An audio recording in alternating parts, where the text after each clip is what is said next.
I was reviewing quarterly reports in my home office when my phone buzzed. It was my younger brother, Marcus. His voice had that edge I'd learned to recognize over the past few months since my cancer diagnosis. "Diane, we need to talk. The board met this morning. We all agree you're too sick to keep running Reynolds Manufacturing. I'm taking over as CEO effective immediately. Doctor's orders, right? You need to focus on getting better." Then he added, almost as an afterthought, "I've already moved into your office. We'll handle the transition paperwork next week." And he hung up. 68 years old, and my baby brother just pushed me out of the company I'd built from nothing. The company that bore our father's name but existed because of my sweat, my vision, my 40 years of 16-hour days. But I took a deep breath and smiled. Because there was something Marcus didn't know. Several things, actually. My name is Diane Reynolds. And until that moment, I thought I knew my brother. I'd founded Reynolds Manufacturing 38 years ago, right after our father died, and left us nothing but debts and a failing machine shop. Marcus was only 20 then, fresh out of college with big dreams and no experience. I was 30, divorced, with a business degree I'd earned at night school while working 2 jobs. I bought out the creditors, renamed the company, and spent 4 decades turning that dingy shop into a precision parts manufacturer worth $42 million. Marcus joined the company 5 years after I started it. I made him VP of sales because he had charisma and clients loved him. Over the years, I'd given him stock, bonuses, a seat on the board. He made good money, very good money, but it was never enough. His wife, Vanessa, came from old Atlanta money, and she never let anyone forget it. At family dinners, she'd make little comments. "Oh, Diane still drives that old Lexus? How quaint." Or, "Marcus, when you're running things, we should really upgrade the lobby. It's so industrial." I'd ignored the signs. The way Marcus started questioning my decisions in board meetings, how he'd schedule client dinners without telling me, then present their requests as demands for change. The whispers that stopped when I entered a room. Then came my diagnosis 4 months ago. Stage 2 breast cancer. Treatable, the doctors said. I'd need surgery and some radiation, but the prognosis was good. I told the board I'd work through treatment, maybe reduce my hours slightly. I thought they understood. Apparently, Marcus saw an opportunity. The thing is, I'd been expecting something like this. Not exactly this, but something. Because 3 weeks ago, I'd been leaving the office late when I heard voices in the conference room. The door was cracked open, and I recognized Marcus's voice. "She's weak right now," he was saying. "The chemo is going to get worse. We can't have someone running a $40 million company from a hospital bed. I'm her brother. I know the business. The transition makes sense." "What about the ownership structure?" That was Jim Brennan, our CFO. "She owns 60%, but she gave me and Vanessa power of attorney last month to handle things if the treatment got bad. We can use that to make decisions in her best interest." That's when I'd backed away quietly, my hands shaking. Not from the cancer, from rage. I'd signed that power of attorney because Marcus convinced me it was just a precaution. "In case you're in surgery or too tired from treatment," he'd said, his eyes full of brotherly concern. I'd been so focused on fighting the cancer that I hadn't read the fine print carefully. My lawyer had warned me to limit its scope, but Marcus had been so insistent, so worried about me. How naive I'd been. But here's what Marcus didn't know. I'd built this company in the 1,980 seconds when banks wouldn't loan money to divorced women. I'd learned to be creative with corporate structures. Reynolds Manufacturing was the visible company, the one everyone knew about. But the real assets, the patents, the land, the equipment, the intellectual property, those belonged to Diane R. Holdings, LLC. A company Marcus didn't even know existed. Reynolds Manufacturing operated on licenses and leases from my holding company. If someone controlled Reynolds Manufacturing but not the holdings company, they'd essentially be running an empty shell. I'd set it up this way 20 years ago on my lawyer's advice, but I'd never told Marcus. Why would I? He was my brother. I trusted him. That trust died in the conference room 3 weeks ago. After his phone call announcing my forced retirement, I sat in my home office for a long time, looking at the family photos on the wall. There was one of Marcus and me as kids, building a treehouse in our backyard in Augusta. He was 8, I was 18, and I'd just taught him how to hammer nails straight. He'd looked at me like I hung the moon. Where did that little boy go? When did he become this calculating stranger who'd steal my life's work because I got sick? My phone rang again. It was Patricia Wong, my corporate attorney and friend for 30 years. Diane, I just heard. Marcus called an emergency board meeting without you. They voted him in as CEO. I know, Patricia. He called me. Diane, this isn't legal. The power of attorney doesn't give him authority to remove you as CEO. We can fight this. I know we can fight it, Patricia. But I don't want to. Not yet. There was silence on the other end. Patricia knew me well enough to hear the steel in my voice. You have a plan. I have several plans. First, I need you to do exactly what I tell you, and you cannot tell anyone. Not your partners, not your husband, no one. I'm your attorney, Diane. Everything is privileged. What do you need? Over the next hour, I laid out my strategy. Patricia was quiet at first, then I heard her Saushan. Diane Reynolds, you devious woman. This is brilliant. And completely legal. I learned from the best, Patricia. Now, how long will this take? Give me 2 weeks, maybe 3. Perfect. Marcus thinks he's won. Let him enjoy it. The next morning, I drove to the office. I hadn't been there since starting treatment 2 weeks ago, and I wanted to see what Marcus had done with my company. The receptionist, Maria, looked surprised to see me. Miss Reynolds, we didn't know you were coming in. Just picking up some personal items, Maria. Is my brother in? He's in the executive suite. Should I tell him you're here? No need. I won't be long. I took the elevator to the top floor. My office, the one with the view of downtown Greenville and the Blue Ridge Mountains in the distance, had my nameplate already removed. In its place, Marcus Reynolds, Chief Executive Officer. I didn't knock. I walked right in. Marcus was sitting at my desk, on the phone, his feet propped up on the mahogany surface I'd specially ordered from a craftsman in Asheville. Vanessa was perched on the edge of the desk, examining her manicure. They both looked up, startled. I'll call you back, Marcus said into the phone. Diane, what are you doing here? You should be resting. I came to get my things. I see you've made yourself comfortable. Vanessa stood up, smoothing her designer dress. Well, Marcus is CEO now. He needs the executive office. Surely you understand. Of course, I said calmly. I just wanted to pick up some family photos and personal items. I'll be out of your way in 20 minutes. Marcus had the grace to look uncomfortable. Diane, this isn't personal. The board agreed this is best for the company. You can focus on beating cancer, and I'll keep Reynolds Manufacturing strong. When you're better, we can talk about a consulting role or something. A consulting role in the company I built. I kept my voice neutral. How generous. Don't be like that, Marcus said. You gave me power of attorney. You knew you might not be able to handle everything during treatment. You're right, I did. It was good planning. I started collecting photos from the credenza. How's the Hoffman contract coming? Marcus and Vanessa exchanged a glance. What contract? The Hoffman Industries contract. They need 15,000 precision manifolds. We've been negotiating for 6 months. I was about to close the deal when I started treatment. Oh, that. I sent them our standard proposal, doubled the price actually. If they want Reynolds quality, they should pay for it. My heart sank. Hoffman Industries had been considering moving all their manufacturing to us, a $12 million annual account. But they were price sensitive, and I'd been working on a volume discount structure.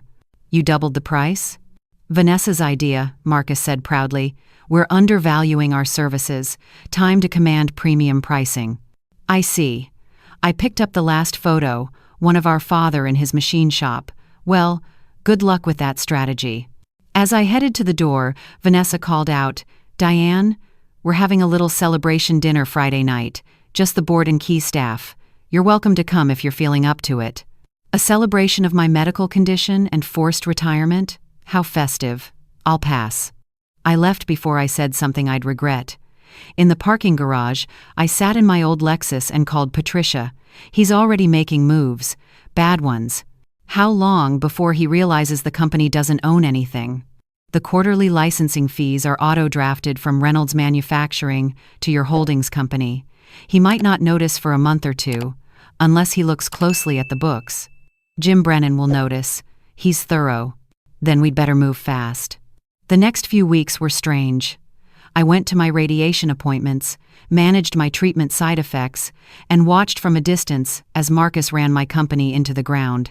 He fired 2 senior engineers who'd been with me for 20 years because Vanessa thought their salaries were too high. He canceled our apprenticeship program, the one that trained local kids in advanced manufacturing, because it wasn't generating immediate ROI.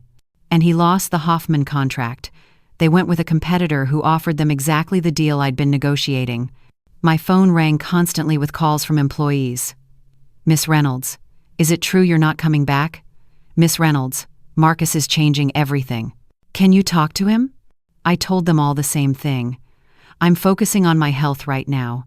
Marcus is in charge. I'm sure he knows what he's doing." But I was documenting everything. Every bad decision, every lost contract, every fired employee. Patricia was building a file. Meanwhile, I started spending time at a small office park I owned across town. It was one of many properties held by Diane R. Holdings. I'd bought it 10 years ago as an investment, but now it was going to serve a different purpose. I started quietly reaching out to the employees Marcus had fired or alienated. "I'm thinking about starting a consulting firm," I'd say, "just helping other manufacturers optimize their operations. Would you be interested in joining me?" Every single one said yes. I also reached out to clients. Not to badmouth Marcus, but simply to let them know I was available if they needed manufacturing consulting. "My brother is doing great at Reynolds," I'd assure them. "But if you ever need additional capacity or specialized expertise, keep me in mind." 3 of our biggest clients called me within a week. They were concerned about quality issues and Marcus's aggressive pricing. Could I help them find alternatives? "Let me see what I can do," I said. Patricia called me 6 weeks after Marcus took over. "It's done. All the paperwork is ready. Are you sure you want to do this?" I've never been more sure of anything in my life. Set up the meeting. That Friday, I drove to the Reynolds manufacturing building one last time. Patricia met me in the parking lot, carrying a briefcase full of documents. We went straight to the conference room where the board was gathering for their monthly meeting. Marcus looked shocked to see me. "Diane? What are you doing here? This is a board meeting." "I know. I'm still on the board, Marcus. I may not be CEO, but I'm still the majority shareholder." Jim Brennan, the CFO, looked relieved to see me. He'd been leaving me voicemails for weeks, increasingly frantic. I suspected he'd figured out the corporate structure. "Let's get started," I said, taking my seat at the head of the table. The seat Marcus had been occupying, he reluctantly moved. "First order of business," I said. "I'd like to review the financial performance over the past 6 weeks." Jim cleared his throat. "Miss Reynolds, we have some concerns we need to discuss with you." "I'm sure you do. But first, let's hear from our new CEO. Marcus, how are we doing?" Marcus straightened his tie. "We're streamlining operations, cutting unnecessary costs, and repositioning our brand at a premium price point." "Fascinating. And how many new contracts have we signed?" "We're in negotiations with several potential clients." "How many have we signed, Marcus?" Silence. Jim spoke up. "We've signed 1 small contract, $17,000. We've lost 3 major accounts totaling $8.2 million in annual revenue, and we have a cash flow problem." "A cash flow problem?" Marcus's face reddened. "Jim, we have plenty of operating capital." "No, we don't. Our largest monthly expense is the licensing fees to Diane R. Holdings for use of our patents and equipment. That's $600,000 a month. With reduced revenue, we can't sustain that." Marcus turned to me. "What is Diane R. Holdings? I've never heard of it." "It's my company, Marcus, the one that owns everything Reynolds Manufacturing uses to operate. The patents, the machinery, the building, even the Reynolds Manufacturing name itself. Reynolds Manufacturing licenses it all from me." The color drained from Marcus's face. "That's not possible. I've been running this company for 6 weeks. I would have known. You should have done your due diligence before stealing my position." I slid a stack of documents across the table. "Patricia, please explain." Patricia stood. "Diane R. Holdings, LLC owns all intellectual property, real estate, and equipment used by Reynolds Manufacturing. Reynolds Manufacturing operates under a licensing agreement that's been in place for 20 years. As of this month, that licensing agreement is up for renewal. So renew it, Marcus said. We'll negotiate new terms. That's the thing, I said softly. I don't want to renew it. I'm terminating the license in 30 days. You can't do that, Vanessa shrieked. This company employs 200 people. You're right. It does. But without licenses to my patents, without access to my equipment, without even the right to use the Reynolds name, this company can't operate. In 30 days, Reynolds Manufacturing will be a corporate entity with no assets and no ability to manufacture anything. Marcus stood up, his chair scraping the floor. This is insane. I'm your brother. You can't destroy the family business out of spite. Spite? I stood too, and suddenly I wasn't the sick, weak woman he'd pushed aside. I was the woman who'd built an empire. You forced me out of my company because I got cancer. You used a medical crisis to steal what I spent 40 years building. And now you're talking to me about spite? The board voted, Marcus said weakly. I looked at the other board members. Show of hands. Who actually thought removing me was a good idea? Silence. Finally, Jim raised his hand halfway. Marcus told us you were dying, that you'd be in intensive treatment for a year. He said you'd sign documents agreeing to step down. I'm not dying. I have a very treatable form of cancer. I never agreed to step down. My brother lied to all of you. I turned back to Marcus. Did you really think I'd spend 40 years building something and not protect it? Did you think I was stupid? I thought I was helping, Marcus said, but his voice cracked. The company needs strong leadership. You're right, it does. But that's not you, Marcus. You fired my best engineers. You canceled programs I spent years developing. You lost millions in contracts because Vanessa wanted to play CEO's wife. Vanessa stood up. I have an MBA from Emory. I know what I'm doing. Then you should have gotten a job on your own merits instead of manipulating my brother into stealing mine. What do you want, Diane? Jim asked quietly. What's your endgame here? I sat back down. Honestly, I wanted to let Marcus fail. I wanted him to realize that running a company takes more than sitting in a nice office and going to fancy dinners, but I'm not going to let 200 employees suffer for my brother's ego. I pulled out another document. Here's what's going to happen. Reynolds Manufacturing will cease operations in 30 days. However, I'm launching a new company called Precision South Manufacturing. It will license all the same technology from Diane R. Holdings. It will operate from the same facility. And it will employ every single person currently working at Reynolds Manufacturing, except those who participated in pushing me out. Marcus sank into his chair. You're replacing the company. I'm replacing the leadership. Jim, I'd like you to be CFO of the new company, with a 20% raise. Every employee who stays will get a 10% raise and the stock options I should have offered years ago. We'll also reinstate the apprenticeship program and the engineer profit-sharing plan Marcus canceled. What about me? Marcus asked quietly. This was the moment I'd been planning for weeks, the moment when I could destroy him completely. But I looked at his face and saw the little boy from the treehouse photo, the one who'd looked up to his big sister. That depends on you, Marcus. Do you want to learn, or do you want to keep pretending you know everything? I don't understand. You can join Precision South Manufacturing as a sales associate, not VP, not director, associate. You'll work under Sarah Chen, who you tried to fire last month for not being a team player. You'll learn the business from the ground up, the way I did. You'll work nights if necessary. You'll eat humble pie for breakfast. And in 5 years, if you've proven yourself, we'll talk about management. You want me to start over? At the bottom? I want you to earn your place instead of stealing it. I want you to understand what it means to build something instead of inheriting it. I want you to be the brother I thought I knew. Vanessa grabbed Marcus's arm. Don't you dare. This is humiliating. We're leaving. But Marcus didn't move. He stared at the table, and I saw his hands shaking. I thought I was ready, he said finally. I thought I could do what you do, but I was wrong. These past 6 weeks have been hell. I don't know how to run this company. I don't know how to make the decisions you make. And I'm sorry. God, Diane, I'm so sorry. For the first time since his phone call, I felt something besides anger. Then prove it. Take the job, learn the business. Show me you're my brother again. He looked up, tears in his eyes. Sales associate? Really? Really? Take it or leave it. Vanessa stood up. This is ridiculous. Marcus, we're leaving. You don't need her. But Marcus stood up and extended his hand to me. I'll take it. On one condition. What's that?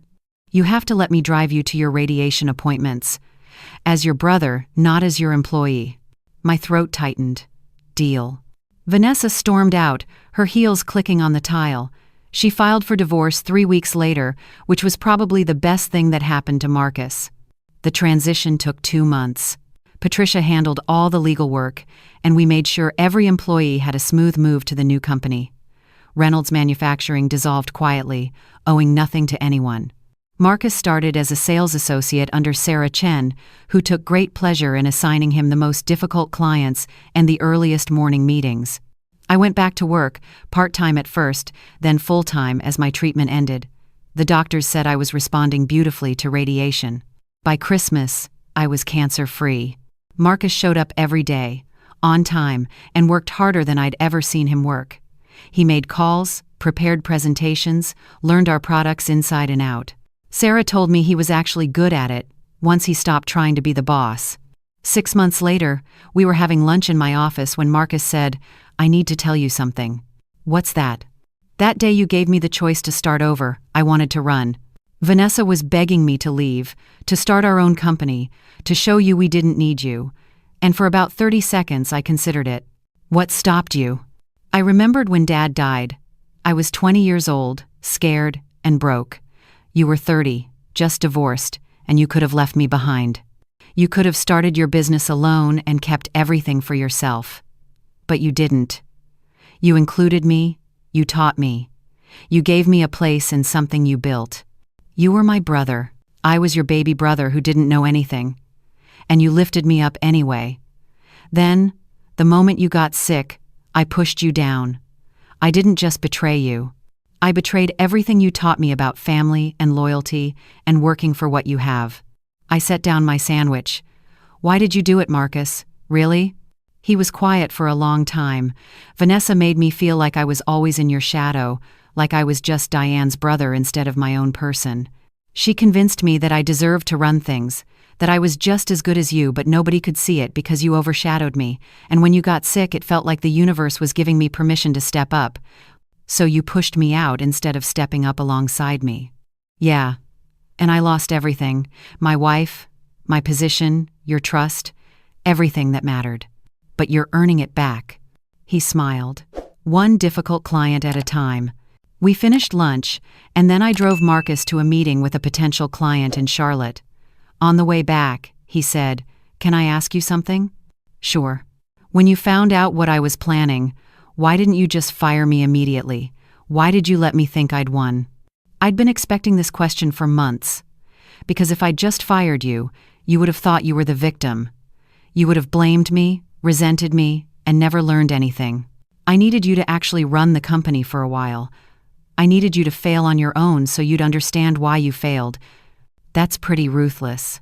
That's pretty loving, Marcus. Real love isn't protecting people from consequences. Real love is letting them experience consequences so they learn and grow. He thought about that. You learned that from Dad, didn't you? I learned it from living. Dad taught me how to swing a hammer. Life taught me when to use it and when to put it down.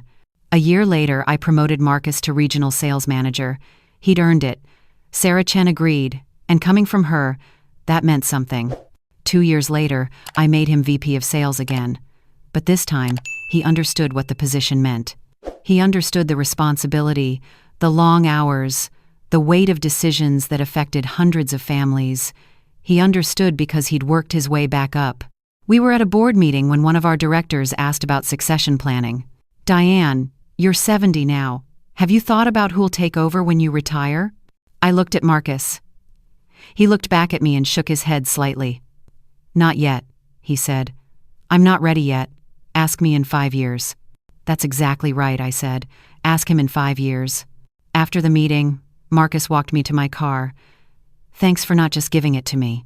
Thanks for not expecting me to. Can I ask you one more thing?" "Always. Why did you really give me another chance?" "I don't deserve it." I unlocked my car and turned to face my baby brother. "You remember that treehouse we built when you were 8? Of course.